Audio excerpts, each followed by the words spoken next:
الإنسان وعلمه البيان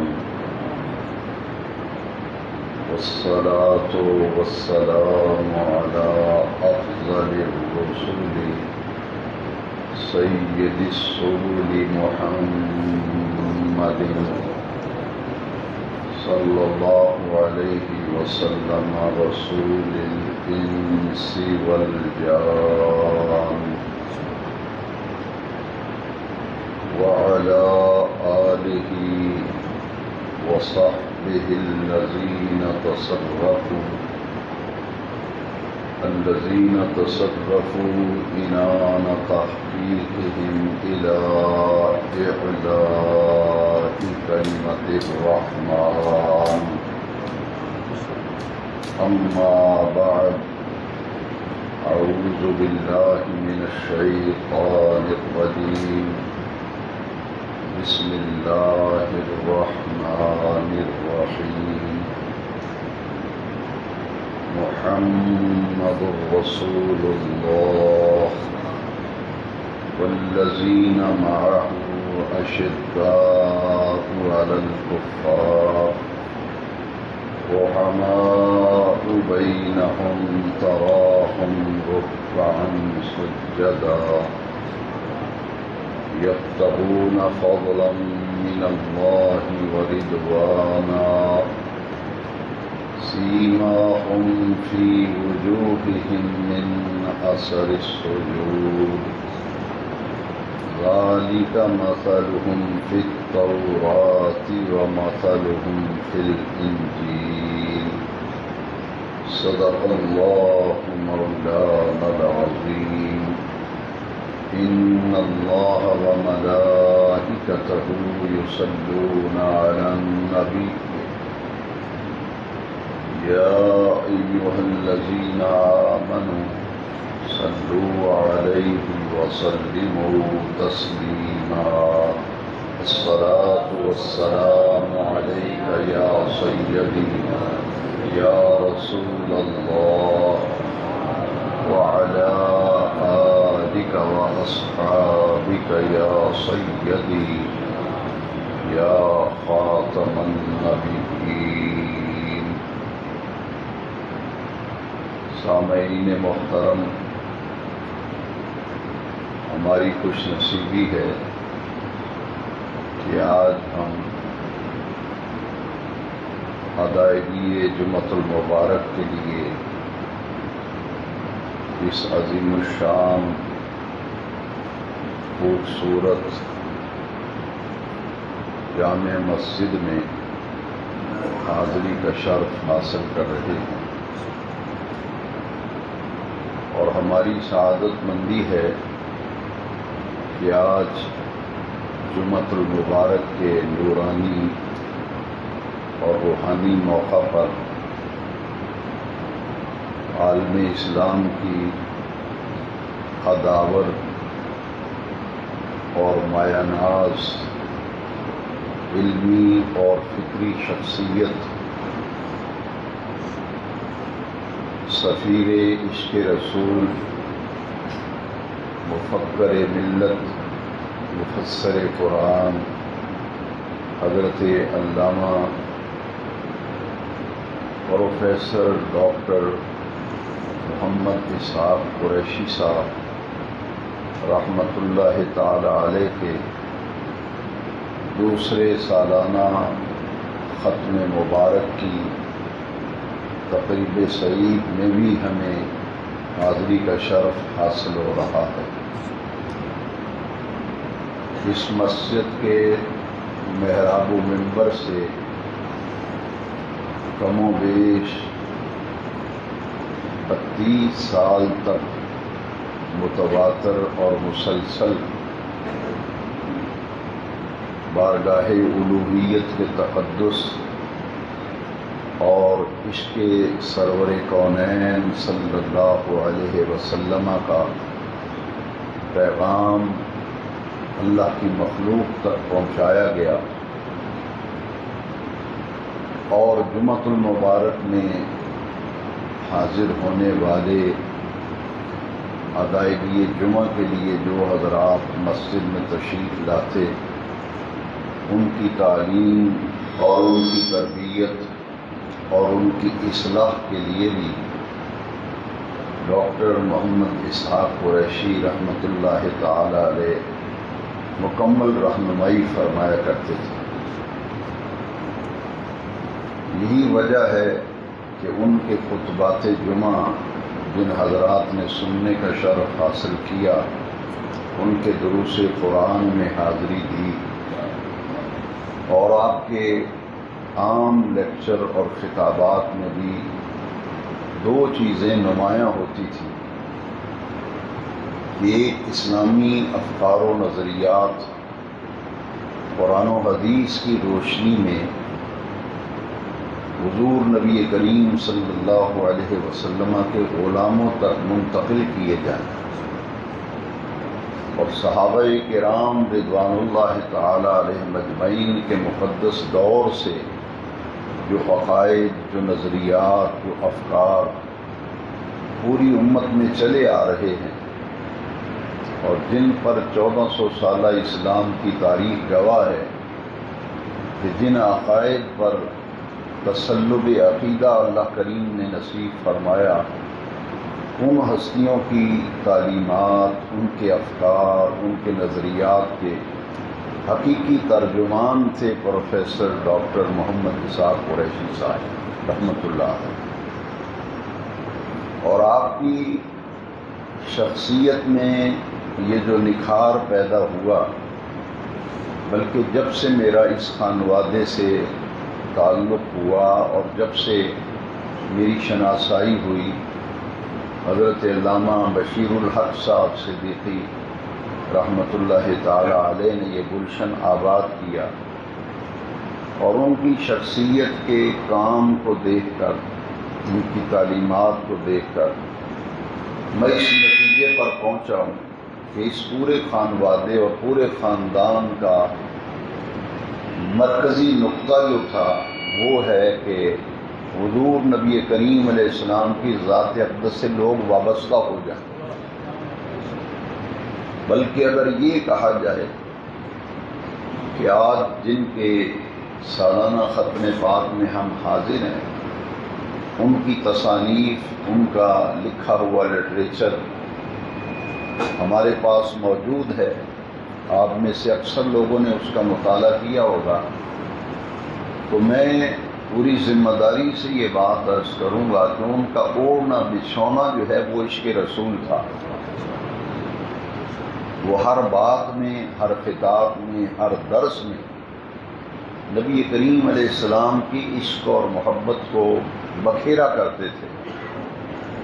یہی وجہ ہے کہ بہت سے لوگوں نے ان کے خطابات کو سن کر، ان کے دروس قرآن کو سن کر اپنے عقائد کی اصلاح کی، لیکن ان کی توجہ صرف عقائد پہ نہیں رہی، بلکہ اس سے آگے بڑھ کر لوگوں کے احوال اور لوگوں کے اعمال کی اصلاح کے لیے وہ نبی کریم علیہ السلام کی مبارک حیات، جسے سیرت طیبہ کہتے ہیں، آپ کی سیرت طیبہ کے وہ پہلو جو اس امت کے لیے جن پر عمل کرنا لازم قرار دیا گیا، اور قرآن مجید میں رب ذوالجلال نے فرمایا لَقَدْ كَانَ لَكُمْ فِي رَسُولِ اللَّهِ أُسْوَةٌ حَسَنَةٌ، کہ میرے محبوب کریم علیہ السلام کی حیات میں تمہارے لیے نمونہ کمال موجود ہے۔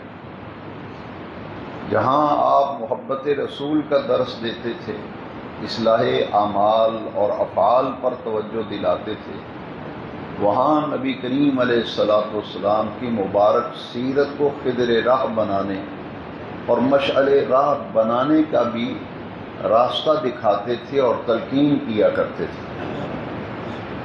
اولیاء اللہ اور اہل اللہ کا یہی خاصہ ہے، وہ صرف ایک عالم دین نہیں تھے، صرف فکری رہنما نہیں تھے، صرف ان کا تعلق علوم کے ساتھ نہیں تھا، بلکہ وہ تصوف کی تمام تر تعلیمات، اولیاء اللہ کی روحانیت، ان کی نورانیت طریقت اور تصوف کے اسرار و رموز کو بھی سمجھتے تھے۔ یہی وجہ ہے کہ لوگوں کی زندگیوں سے ان کا یہ پہلو اکثر و بیشتر اوجھل رہا کہ وہ روایتی طور پر وہ طریقہ اختیار کرنے کے قائل نہیں تھے، بلکہ عملی طور پر اپنے قلب اور اپنے دل پر، اپنے ذہن پر، اپنے مزاج پر، اپنی طبیعت پر وہ تصوف کی جو فکر ہے اس کو غالب رکھا کرتے تھے۔ اس لیے میں بغیر تعمل کے یہ کہہ سکتا ہوں کہ وہ صوفی مزاج تھے، درویش منش آدمی تھے، اور آپ سب گواہ ہیں، 32 سال اس منبر پہ آپ انہیں دیکھتے رہے۔ اتنے بڑے قداور شخصیت، علمی اور فکری مقام کے حامل، تصوف کی موشگافیوں سے اچھی طرح آگاہ تھے، لیکن آپ نے دیکھا کہ مزاج میں کتنی سادگی تھی۔ اور یہ مزاج کی سادگی، بلکہ میں یہ کہوں گا کہ وہ نمود و نمائش سے بہت دور تھے۔ بعض لوگوں کی یہ خواہش ہوتی ہے کہ میں نمود و نمائش کے ذریعے اپنی شخصیت کا رعب لوگوں پہ جماؤں۔ اس کے تو وہ قریب تک نہیں گئے ساری زندگی۔ انہوں نے اپنے علم اور عمل کے اعتبار سے لوگوں کو دین کے ساتھ وابستہ کرنے اور حضور کی محبت کی تعلیم دی۔ ان کی مبارک زندگی کا ایک واقعہ میں آپ کی خدمت میں عرض کرتا ہوں، جس سے مجھے اندازہ ہوا، جب تک یہ میں نے واقعہ نہیں سنا تھا تو یہ پہلو میری نظروں سے بھی اوجھل تھا۔ جب نے یہ واقعہ سنا تو مجھے اصل حقیقت بعد میں سمجھ آئی کہ یقیناً اس کے پیچھے وہ دعا کار فرما ہے، اور ان شخصیات کی نظر ہمیشہ ان کے شامل حال ہے، جس کی طرف ڈاکٹر اقبال نے بھی اشارہ کیا۔ یہ پہلو عام لوگوں کی نظروں سے اوجھل ہے۔ ڈاکٹر اقبال نے بھی کہا کہ نہ کالج سے نہ کتابوں کے در سے پیدا، دین ہوتا ہے بزرگوں کی نظر سے پیدا۔ علم تبھی برگ و بار لاتا ہے جب اس پر عمل کیا جائے۔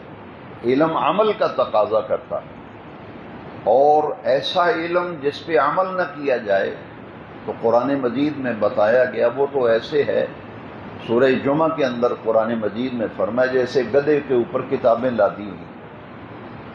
لہذا علم جو ہے وہ عمل کا تقاضا کرتا ہے، ایسا علم کہ جب اس علم کی روشنی ملنے کے لیے بندہ جائے تو صاحب علم سے محبت مصطفیٰ کی خوشبو آئے، سنت رسول کے حقائق سمجھ میں آئے، نبی کریم علیہ السلام کے مبارک طریقوں پر چلنے کو طبیعت چاہے، مائل ہو، تو پھر سمجھنا چاہیے کہ صاحب علم بھی ہے، صاحب نظر بھی ہے، صاحب قال ہی نہیں بلکہ صاحب حال بھی ہے۔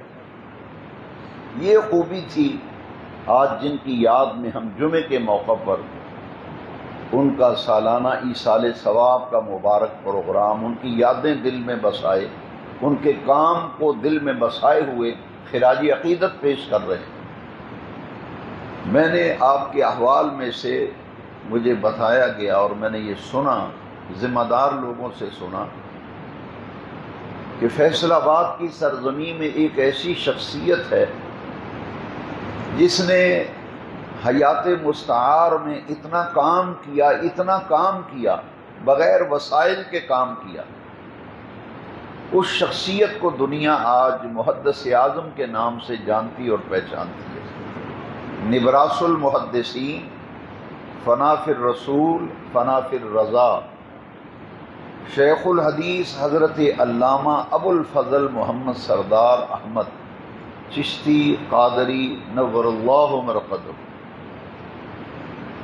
آپ ہمہ جیت شخصیت تھے، مسند تدریس پہ جلوہ گر رہ کر آپ نے وہ کام کیا جو صدیوں پر محیط تھا۔ ایسے علماء ربانیت کی ایک ایسی ٹیم تیار کی، اور جہاں جہاں ان کے تلامذہ بیٹھ گئے وہاں یہ سمجھ لیں کہ عشق رسول کا گلشن آباد ہو گیا۔ حضرت علامہ محمد بشیر الحق صدیقی علیہ رحمۃ الرضوان کے بڑے گہرے مراسم اور بڑی محبت کا تعلق تھا شیخ الحدیث محدث اعظم مولانا ابو الفضل محمد سردار احمد رحمۃ اللہ علیہ سے۔ پروفیسر ڈاکٹر محمد اسحاق قریشی صاحب جب پنجاب یونیورسٹی میں ایم اے کے لیے انہوں نے ایڈمیشن لیا تو محدث اعظم علیہ رحمہ کی خدمت میں ملاقات کے لیے حاضر ہوئے۔ طالب علم تھے اس وقت، اسٹوڈنٹ تھے یونیورسٹی کے۔ ڈاکٹر صاحب علامہ بشیر الحق صدیقی انہیں ساتھ لے گئے اور جا کر کے دعا کرائی کہ یہ یونیورسٹی میں ایڈمیشن ہو گیا ہے، ایم اے کرنے کا ارادہ رکھتے ہیں، آپ سے دعا کرانے آئے۔ سیدی محدث اعظم علیہ رحمہ نے اس موقع پر انہیں جو دعا دی تھی وہ دعا کیا تھی؟ آپ نے فرمایا اللہ تعالی محمد اسحاق قریشی کو اہل سنت کا شیر بنائے۔ یہ دعا محدث اعظم علیہ رحمہ نے دی، اور ساتھ یہ فرمایا کیونکہ محدث اعظم رحمۃ اللہ تعالی علیہ وہ عظیم شخصیت ہیں جنہوں نے ہمیشہ حق اور باطل کا امتیاز کیا۔ اپنے دور میں اگر وہ یہ کام نہ کرتے تو آج آپ کو ہر طرف گستاخیوں کا دھواں نظر آتا۔ یہ جو محبت رسول کی خوشبوئیں، درود و سلام کی آوازیں، میلاد النبی کی محافل، ذکر مصطفیٰ کی محافل، گھر گھر قریہ قریہ نگر نگر سجائی جا رہی ہے۔ فیصل آباد میں آنے کے بعد واقف حال لوگوں نے مجھے بتایا کہ جیسے ہی آپ کا ورود مسعود ہوا، ہر گلی سے، ہر محلے سے درود و سلام کی آوازیں آتی تھیں۔ محافل میلاد کا اور ذکر رسول کا چرچا ہو گیا۔ ہمیشہ وہ چاہتے تھے، جیسا کہ حضور مفتی اعظم ہند اعلیٰ حضرت کے چھوٹے شہزادے فرمایا کرتے تھے، سنی رہو، سنی جیو، سنی مرو۔ اس لیے کہ موجودہ دور میں جتنے بھی عقائد و نظریات ہیں، اہل سنت و جماعت کہلانے والے، یا رسول اللہ کہنے والے، میلاد منانے والے، یہ وہ نورانی جماعت ہے، یہ مقدس ایسا گروہ ہے جس کو اللہ رب العزت نے ان عقائد و نظریات کا ترجمان بنایا ہے جو صحابہ کرام کے عقائد و نظریات۔ تو محدث اعظم علیہ رحمہ کا اپنا مزاج تھا، گول مول نہیں تھے۔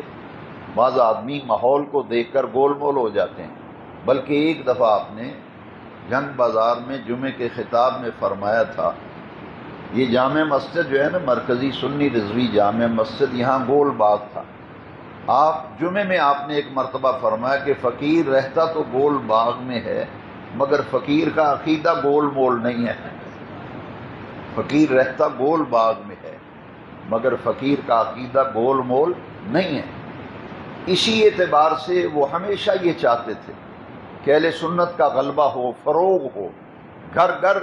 اور اہل سنت سے تعبیر کیا ہے؟ وہ لوگ جن کے دامن میں محبت رسول ہے۔ آپ چاہتے تھے کہ ہر کوئی رسول اللہ کا محب بن جائے، ہر دل میں مدینے والے کی محبت جو ہے اس کا مدینہ بن جائے۔ اسی لیے آپ نے پوچھا ڈاکٹر صاحب سے کہ آپ جس کلاس میں ہیں اس میں سنی کتنے ہیں؟ اس کلاس میں سنی اسٹوڈنٹ کتنے ہیں؟ تو آپ نے فرمایا جن معنوں میں آپ سنی سمجھتے ہیں یا آپ کے نزدیک جو سنی کی تعریف ہے وہ تو میں اکیلا ہی ہوں۔ تو یہ بات جب ڈاکٹر صاحب نے کہی تو محدث اعظم اتنے خوش ہوئے کہ ان کے کندھے پہ ہاتھ رکھ کے فرمایا، اللہ تعالیٰ محمد اسحاق کو شیر بنائے اہل سنت کا۔ پھر آپ نے علمی دنیا میں رہ کر وہ کام کیا، آپ کے مقالات پڑھے، یونیورسٹی کے وائس چانسلر رہے، نیریاں شریف میں دیکھیے، محی الدین اسلامک یونیورسٹی یا مدینہ یونیورسٹی، جن جن یونیورسٹیز میں آپ رہے، میں یہ سمجھتا ہوں کہ اس ماحول کے اندر رہ کر ایک بہت بڑا کام کیا۔ مسجد میں ماحول اور ہوتا ہے، مدرسے میں ماحول اور ہوتا ہے، لیکن ایسے ماحول کے اندر رہ کر عقائد و نظریات کو دو ٹوک الفاظ میں حضور کی محبت کا پرچار کرنا، اور عقائد اسلامیہ کا پرچار کرنا، یہ کام جو لیا اللہ تعالیٰ نے ڈاکٹر صاحب سے، اس کے پیچھے اس ولی کامل کی دعا کار فرما تھی جس کو محدث اعظم پاکستان کہتے ہیں۔ ایسی شخصیات، حاضرین محترم، آج ماہ صفر المظفر کا آخری سمجھ لیجئے دن غالباً ہوگا، 29 صفر ہے، یا تو کل ربیع الاول شریف کی پہلی ہوگی یا پھر پرسوں اگر 30 پہ چاند نظر آتا ہے، تو آپ اندازہ فرمائیے کہ ربیع الاول کی آمد ہے، اور ربیع الاول کا چاند جیسے ہی طلوع ہوتا ہے گلشن اسلام میں بہار آ جاتی ہے، گلشن اسلام میں بہار آ جاتی ہے، گھر گھر ذکر مصطفیٰ کے تذکرے ہوتے ہیں، گلی گلی عظمت مصطفیٰ کا پرچار ہوتا ہے۔ اس لیے کہ رب ذوالجلال نے جس محبوب کی خاطر پوری کائنات کو تخلیق فرمایا، وہ محبوب کریم علیہ السلام اس ماہ نور و سرور میں جلوہ گر ہوئے، جسے ماہ ربیع الاول شریف کہتے ہیں، اور اہل عقیدت اور اہل محبت اسے ماہ ربیع النور شریف بھی کہتے ہیں۔ میرے محترم جناب محمد نعیم صدیقی صاحب نے مجھ سے رابطہ کیا آج کی محفل میں حاضری کے لیے۔ یہ میرے تنظیمی دوست ہیں، بھائی ہیں، ساتھی ہیں، ہم نے اکٹھے کام کیا، اور ہم نے اس سطح پہ کام کیا کالجز میں، یونیورسٹی میں، کوئی یہ معمولی نہیں ہے۔ کاظمی صاحب رحمۃ اللہ علیہ فرمایا کرتے تھے، جہاں علماء اور مشائخ کی پہنچ نہیں ہے وہاں یہ نوجوان مدینے والے آقا کی محبتوں کو بکھیر رہے ہیں۔ الحمدللہ اس ماحول کے اندر غری یونیورسٹی فیصل آباد، پنجاب میڈیکل کالج فیصل آباد کی تاریخ اور اس کے در و دیوار گواہ ہیں۔ یہ اس زمانے میں جب نعیم صدیقی صاحب ہمارے ساتھ کام کرتے تھے، محترم سلیم صدیقی صاحب کام کرتے تھے، تو اس زمانے میں تاریخی ایک اجتماع ہوا کرتا تھا جامعہ زری یونیورسٹی، ایگریکلچر یونیورسٹی فیصل آباد میں، میلاد کانفرنس کے عنوان سے۔ دیکھیے یہ کتنا بڑا اللہ کریم نے سعادت بخشی تھی ان ہمارے بھائیوں کو، کہ اس دور میں جب ان یونیورسٹی کے اندر عشق رسول کا نام لینا ہی ایسے تھا جیسے اپنے آپ کو تکلیفوں میں جھونک دینا ہے، لیکن ان کی استقامت کی برکت تھی کہ اپنے بیگانے تمام نظریات کے حامل تمام مکاتب فکر لوگ اس میلاد کانفرنس کو سراہا کرتے تھے، اور جن ہستیوں کے خطابات ہوتے تھے، غزالی زماں علامہ سید احمد سعید شاہ صاحب کاظمی رحمۃ اللہ علیہ، جسٹس پیر محمد کرم شاہ صاحب الازہری رحمۃ اللہ علیہ، محمد حسین نعیمی صاحب مفتی محمد حسین نعیمی رحمۃ اللہ علیہ۔ اب یہ جو شخصیات ان اداروں کے اندر جو پیغام حق پہنچا اور محبت رسول کا پیغام پہنچا، یہ انہی نوجوانوں کی بدولت پہنچا جنہوں نے اپنی جوانی اس مقدس مشن کے لیے وقف کر دی جس مشن کا نام فروغ عشق رسول ہے۔ اس لیے پروفیسر ڈاکٹر محمد اسحاق قریشی صاحب کو ہم نوجوان اس زمانے میں بھی اور آج بھی، اب تو ہمارے سارے وہ نوجوان بوڑھے ہو گئے، جب ان سے ملاقات ہوتی ہے وہ کہتے ہیں یار یہ بندہ جو ہے نا ڈاکٹر اسحاق قریشی صحیح معنوں میں سفیر عشق رسول تھا، مفسر قرآن تھا، مفکر ملت تھا، کہ اس نے ان اداروں میں جا کر مدینے والے آقا کی محبت اور ان کے پیار کی بات کی، ان کی سیرت کی بات کی، ان کی حیات مقدسہ کی بات کی، جس ماحول کے اندر یہ کام کرنا ناممکن ہوا کرتا تھا۔ الحمدللہ ان کا یہ لگایا ہوا گلشن آباد۔ میں جب دیکھتا ہوں کہ کتنے لوگ ہیں، ایک طویل فہرست ہے، اس پر میں زیادہ بات نہیں کروں گا، صرف اشارہ کروں گا۔ ایک ہوتا ہے صرف اپنی زندگی سنوارنا، اپنے آپ کا ہی سوچنا۔ پروفیسر ڈاکٹر محمد اسحاق قریشی علیہ رحمہ ان نفوس قدسیہ میں ہیں، ان شخصیات میں سے ہیں جنہوں نے 1 2 5 10 20 نہیں، سینکڑوں لوگوں تک علم کی دولت منتقل کی، اور سینکڑوں شاگرد ایسے تیار کیے جو اپنی اپنی جگہ پر سفیر عشق رسول بن گئے۔ ایک آدمی صرف اپنا ہی آشیانہ بساتا ہے، لیکن انہوں نے ایسا گلشن لگایا ہے نا جو جن لوگوں کو پی ایچ ڈی کروائی ہے۔ اب اس دور میں پی ایچ ڈی کے تھیسس مقالہ لکھنا کوئی آسان ہے، لیکن ان کو میٹر مہیا کرنا، مواد مہیا کرنا، اس کی ترتیب بتانا، کون یہ کام کرتا ہے؟ کوئی کام کرتا ہے؟ یہاں تو ٹیوشن فری میں کوئی نہیں پڑھائے گا آپ کو، لیکن یہ انہی لوگوں کا خاص، کوئی معاوضہ نہیں، کوئی بدلہ نہیں، کسی سے کچھ مانگا نہیں، طلب نہیں کیا، بلکہ وقت دیا، لائبریریوں سے کتابیں چھان چھان کے بتائیں کہ آپ کے مقالے میں فلاں کتاب فلاں لائبریری میں، فلاں کتاب آپ کو دیال سنگھ لائبریری میں ملے گی، فلاں کتاب پنجاب یونیورسٹی میں ملے گی۔ یہ رہنمائی کی، اور بیسیوں لوگوں کو انہوں نے پی ایچ ڈی کرنے میں وہ معاونت کی کہ آج وہ اپنے آپ کے نام، اپنے نام کے ساتھ لکھتے ہیں پروفیسر، ڈاکٹر، اور آگے لکھتے ہیں پی ایچ ڈی۔ تو یہ سارا کریڈٹ کس شخصیت کو جاتا ہے؟ جن کی یاد میں آج ہم جمع ہیں، پروفیسر ڈاکٹر محمد اسحاق قریشی۔ میرے والد صاحب رحمۃ اللہ علیہ فرماتے تھے یہ تعلیم و تعلم اور دست و تدریس ایسا شعبہ ہے، یہ تو صدقہ جاریہ ہے۔ یہ تو اب دیکھیے اس ممبر پہ ڈاکٹر صاحب نے 32 سال محبت رسول کا ہی درس دیا، کہ ان کی توجہ کا مرکز، ان کے تخیل کا مرکز، ان کے تصور، وہ بات بات میں حضور کا ذکر کرتے تھے، بات بات میں حضور کا ذکر، صحابہ کی مثالیں۔ یہ اس لیے تھا کہ ان کے مزاج پر عشق رسول کا غلبہ تھا، وہ چاہتے تھے، اسی لیے ساری زندگی وقف کی تھی کہ یہ جو سعادت ہے ہر بندے کو مل جائے، ہر کوئی مدینے والے کا دیوانہ بن جائے۔ اور یہی وہ کام ہے جسے اعلیٰ حضرت امام شاہ احمد رضا خان حنفی قادری رحمۃ اللہ تعالی علیہ، دیکھیے اعلیٰ حضرت کا جو مبارک کام تھا، جس کام کو محدث اعظم نے یہاں پھیلایا، وہ یہ کوئی الگ تھلگ معاملہ نہیں تھا۔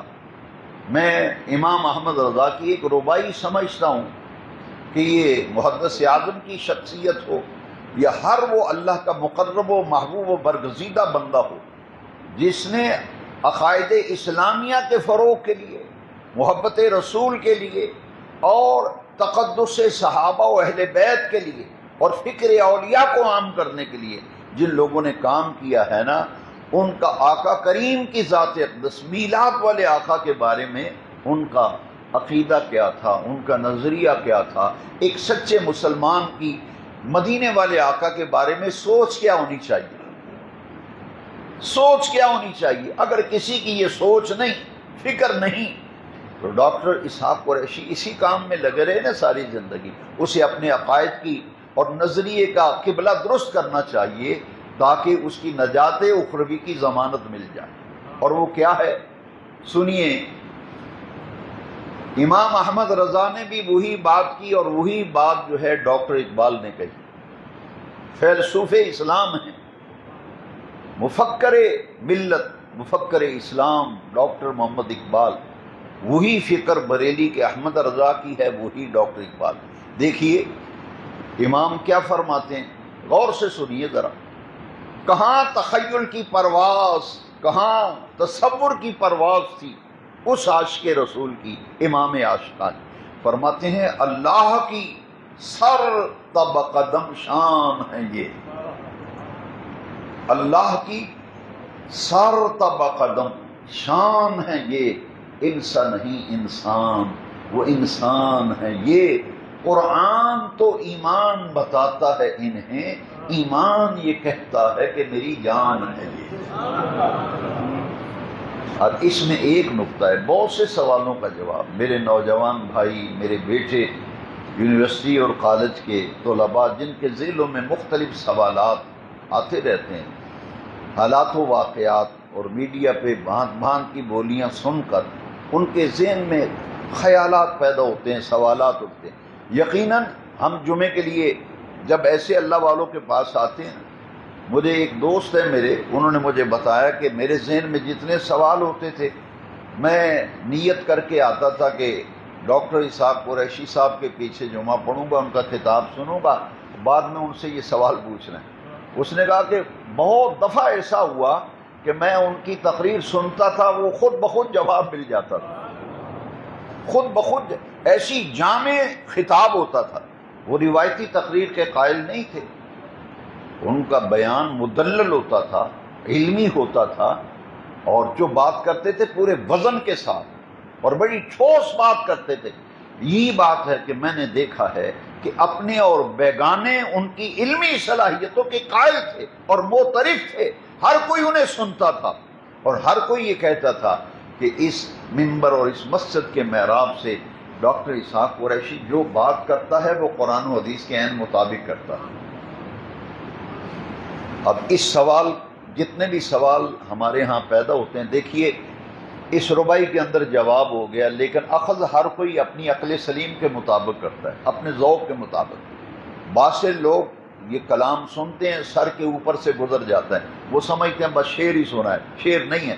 دیکھیے بہت سے سوالوں کا جواب ہے، میں پھر پڑھتا ہوں اور پھر اشارہ دیکھیے۔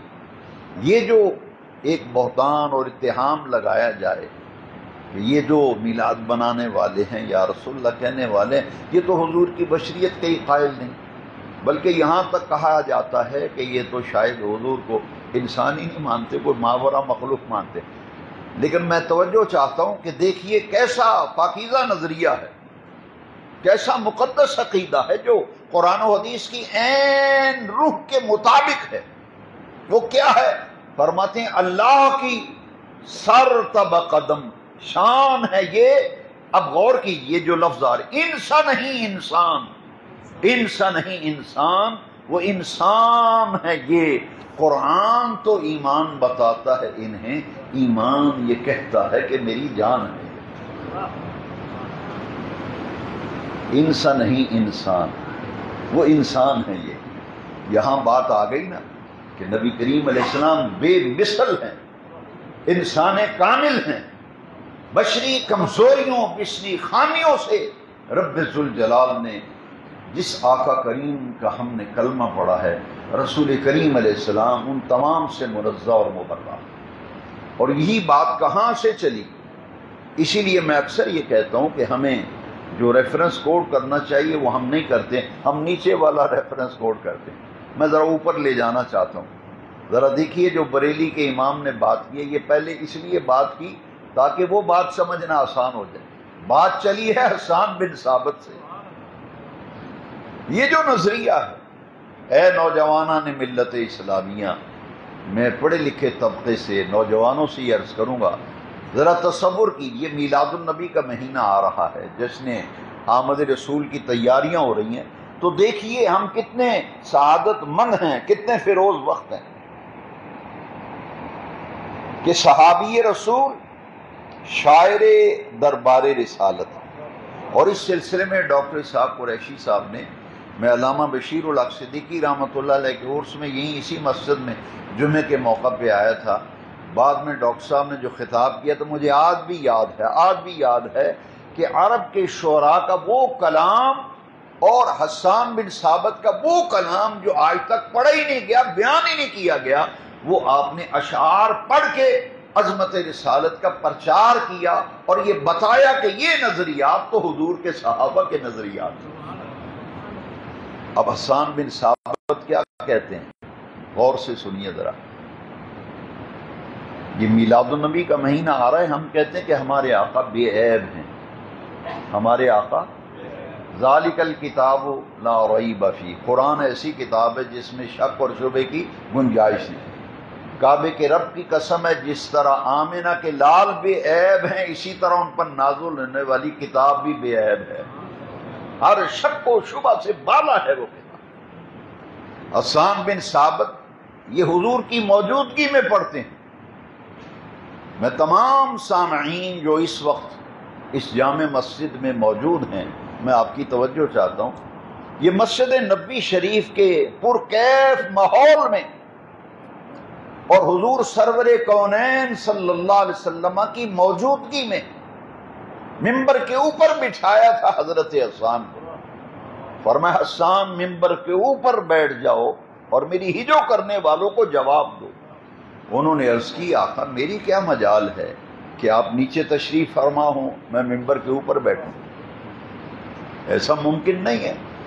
لیکن حضور نے فرمایا نہیں حسان، آج میرا یہ حکم ہے، آج میرا یہ حکم ہے تم بیٹھو گے ممبر پہ، میں بیٹھوں گا صحابہ کے بھرے مجمع میں، تاکہ قیامت تک ایک ضابطہ طے پا جائے، قیامت تک ایک ضابطہ طے پا جائے کہ آقا کریم علیہ السلام کی مدح سرائی کرنا، رسول اللہ کے محامد و محاسن بیان کرنا، یہ تو حسان بن ثابت کی سنت ہے، اور جھوم جھوم کر سن کر دلوں کو سرور بخشنا اور اپنی طبیعت میں خوشی اور مسرت کو لانا، یہ آقائے دو جہاں کی سنت ہے۔ حضور نے یہ عمل صحابہ کی موجودگی میں کیا۔ اگر کوئی مجھ سے یہ سوال کرے کیا صحابہ کرام نے میلاد کی محفل کا کوئی اہتمام کیا یا صحابہ نے کبھی میلاد کا ذکر کیا، تو پوری توجہ سے سنیے، میں پوری ذمہ داری سے عرض کرتا ہوں۔ شاہ عبدالحق محدث دہلوی علیہ رحمہ نے اس کی تفصیل لکھی مدارج النبوہ شریف۔ ممبر بچھوایا گیا، حسان بن ثابت کو بٹھایا گیا۔ اب حسان بن ثابت نے جو کلام حضور کی موجودگی میں پڑھا وہ بڑا ہی قابل توجہ ہے، اور حضور کی موجودگی میں پڑھا جا رہا ہے۔ اور کیا پڑھا جا رہا ہے؟ غور سے سنیے۔ خلقت مبرئا من کل عیب، یا رسول اللہ، اللہ کریم نے آپ کو ہر عیب سے پاک بنایا۔ خلقت مبرئا من کل عیب کأنک قد خلقت کما تشاء، حضور ایسے لگتا ہے کہ آپ کے رب کریم نے آپ کو ایسے بنایا ہے جیسے آپ خود بننا چاہتے تھے۔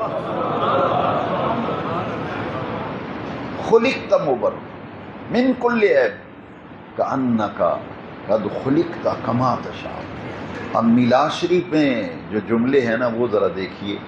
یہ حسان بن ثابت نے حضور کی موجودگی میں حضور کا میلاد پڑھا،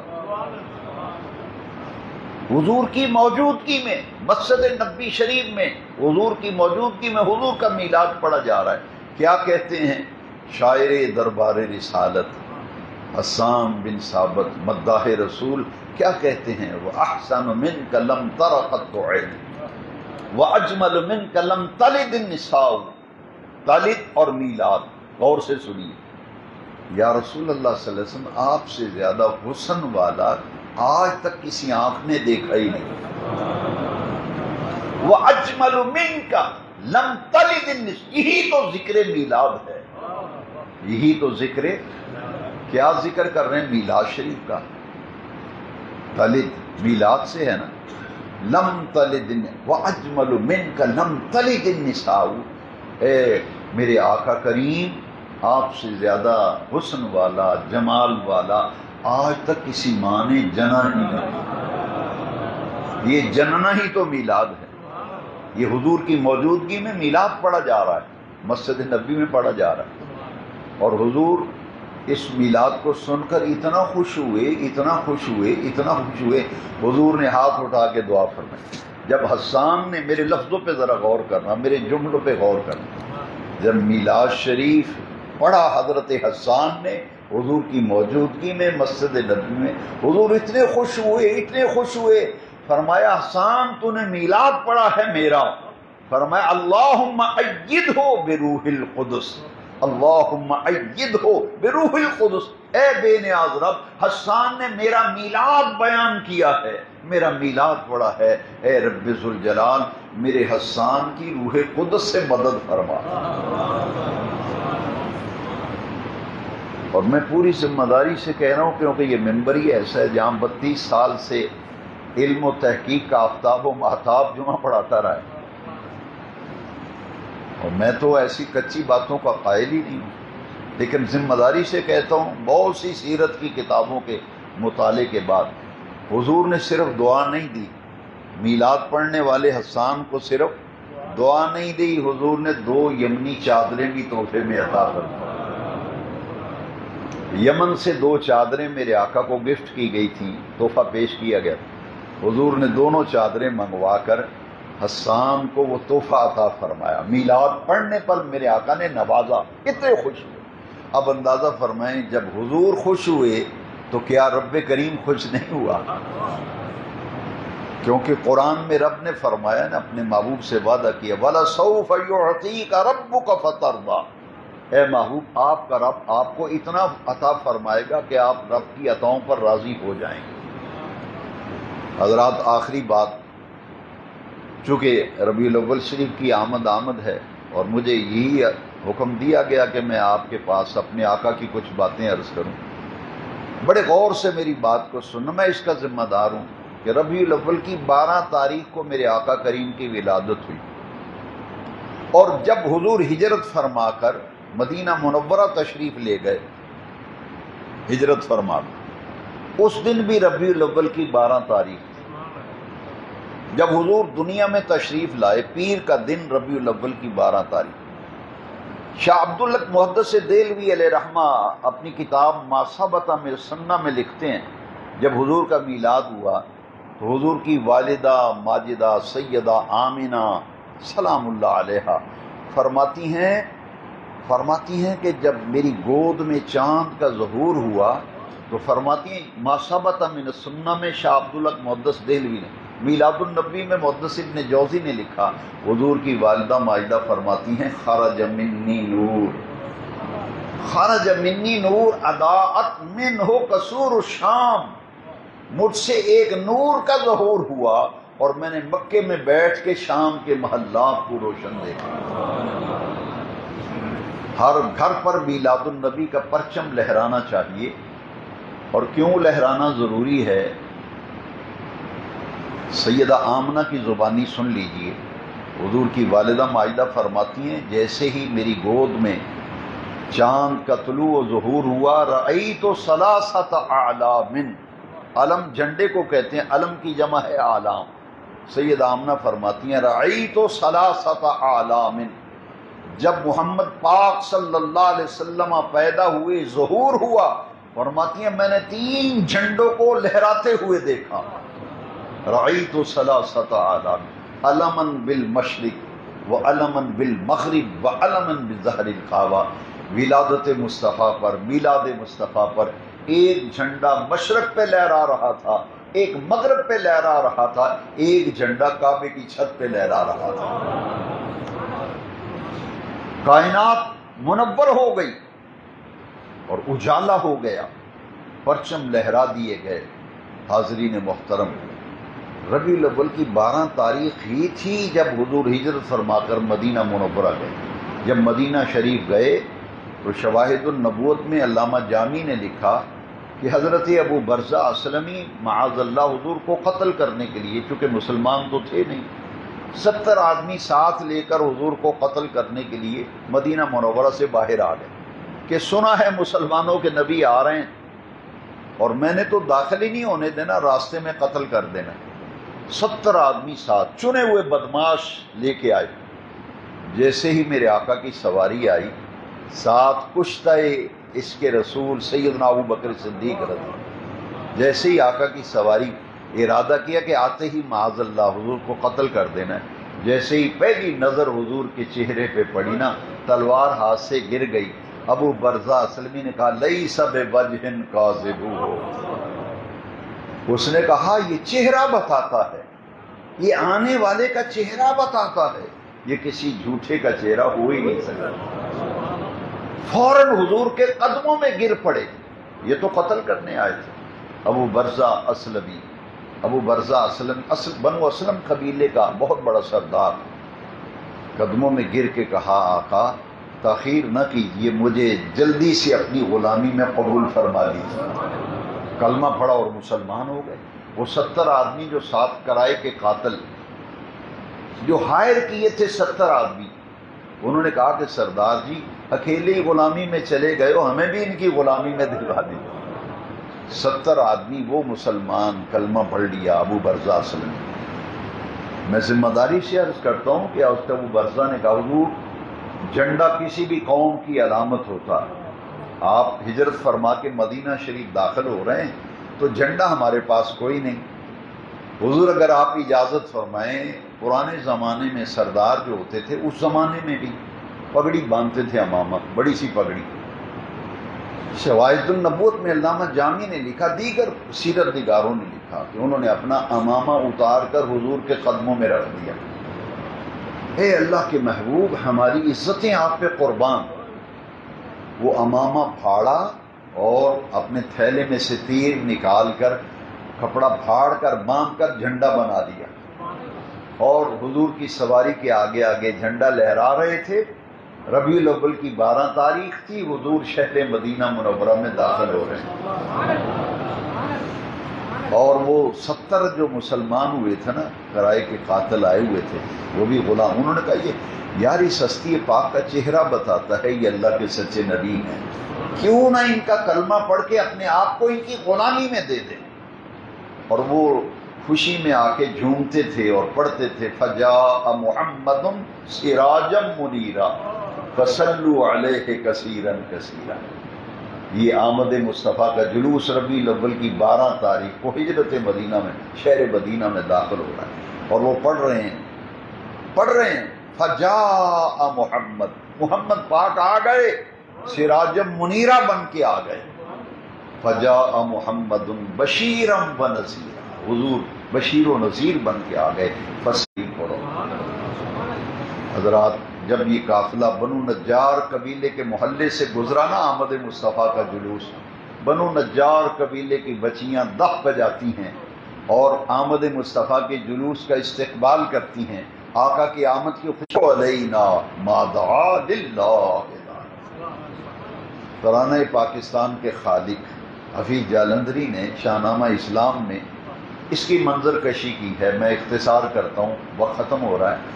وہ بچیاں کہہ رہی ہیں، حفیظ جالندھری کہتے ہیں گویا کہ بچیاں کہہ رہی تھیں، ہم ہیں بچیاں بنو نجار کے عالی گھرانے کی، خوشی ہے آمنہ کے لال کے تشریف لانے کی۔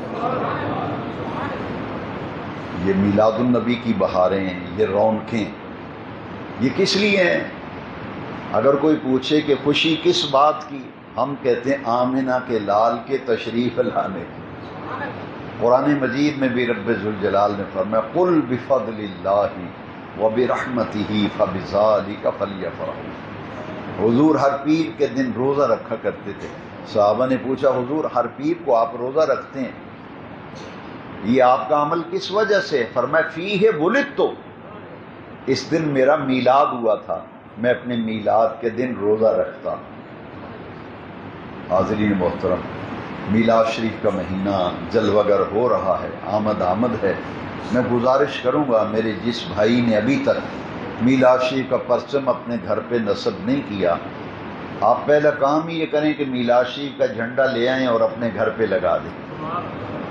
اور میلاد النبی صلی اللہ علیہ وسلم کی منانے کی جو برکتیں ہیں، یہ ایک الگ موضوع ہے، جس پر میں عرض کروں گا کہ مولانا محمد شفیع اقاڑوی رحمۃ اللہ علیہ کا ایک چھوٹا سا رسالہ ہے برکات میلاد شریف۔ میں آپ سے یہ کہوں گا کہ کہیں سے بھی کتابوں کے مکتبے سے یا بک سٹالوں سے دستیاب ہے، یہ رسالہ ضرور خریدیں، برکات میلاد شریف، جہاں سے بھی مل جائے، علماء سے کہیں آپ کو مہیا کر دیں، اس کو ایک دفعہ ضرور پڑھیں۔ میں نوجوانوں سے بھی کہوں گا، بزرگوں، برکات میلاد شریف کتاب کا از اول تاخیر ایک دفعہ مطالعہ کریں۔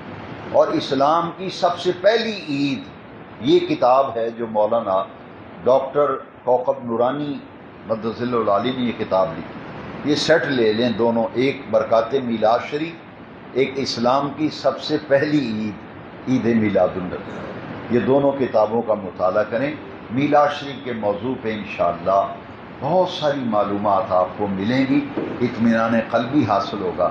میری دعا ہے کہ سفیر عشق رسول مفکر ملت ڈاکٹر پروفیسر محمد اسحاق قریشی رحمۃ اللہ تعالی علیہ، ان کی لحد انور پر رب ذوالجلال کروڑوں رحمتیں نازل فرمائے، ان کے درجات کو اللہ ہر لحظہ ہر لمحہ رفعت اور بلندی عطا فرمائے، اور ان کے اس مشن کو ان کے عظیم شہزادے جناب محمد سلیم صدیقی صاحب اس مبارک سلسلے کو جاری رکھے ہوئے ہیں۔